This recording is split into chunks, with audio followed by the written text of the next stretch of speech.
Something you might notice when trying those movements from the last video is, well, you can't. Or at least you can't very confidently. This will be the result of all those years sitting at your desk and not doing anything. So, how do you get back some basic mobility and learn to move properly again? One thing that can help a great deal is to practice stretching, in which case you'll be able to regain your full range of motion. So, how do you go about doing that? According to Pavel Tsatsouline, and I hope I'm pronouncing his name correctly, the vast majority of us go about this the wrong way entirely. If you're used to stretching by forcing yourself into a position until it hurts, then you may actually be doing more harm than good, so stop it right away. How do we know this is a bad move? Well, it can be demonstrated with a simple bit of self-experimentation. Simply lie on the ground on one side of your body, so one arm and one leg are touching the floor beneath you. Now, raise your leg up 90 degrees to point right at the ceiling. It should be fairly easy. Now, roll onto the other side and raise the opposite leg again. Easy, yeah? So, if you can move both legs to 90 degrees, why can't you do the box splits? It's got nothing to do with any tissue connecting your legs either. In fact, there is no tissue other than bone between your legs.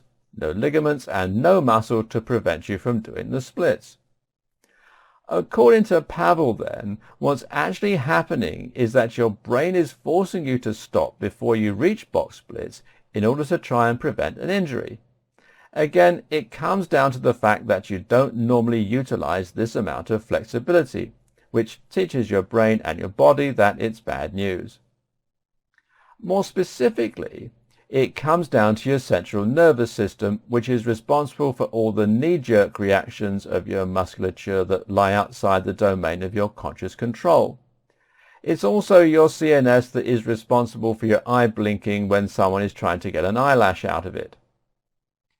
Years of training yourself to believe that you can't do box splits and years of moving within a far more limited range of movement have taught your body to lock in place when you try and move outwards. So guess what happens if you try and force yourself into a split? That's right, your body fights back by tensing up your muscles and making it even more difficult. And you further teach your body that it can't go into that position. Instead then, the better technique is to much more gently ease yourself into these positions and then to actively relax your body as much as possible. Move to the point where it just starts to hurt and then relax your body as much as possible. The more you do this, the more you'll remove that knee-jerk reaction and you'll regain your natural flexibility. Note that you shouldn't use this kind of training for your back, so don't use it when touching your toes. We're actually meant to be limited in some of our movements, and if you override this, it can lead to injury. But for movements involving the legs and the arms, this technique can be highly useful, and many people find it helps them to regain their movement in no time at all. For the back, meanwhile, yoga can be an incredible tool for improving your ability to move. In fact, yoga is something that pretty much everyone should do, and if you combine it with the techniques recommended by Pavel and a training program full of compound lifts, you'll be on your way to increased mobility in no time. And don't get this twisted. If you're thinking now that stretching isn't going to make much difference to you or that somehow it's for girls, then you've got another thing coming.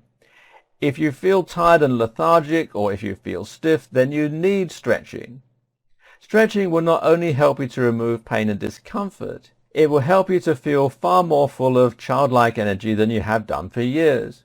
You'll find you're faster and more mobile and more ninja-like in general. Stretching makes us stronger. Studies show that people who stretch regularly are able to lift heavier weights, which probably is because the muscles and ligaments themselves present less resistance when they try to lift.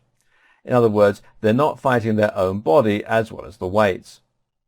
But note that you actually shouldn't stretch just prior to a workout.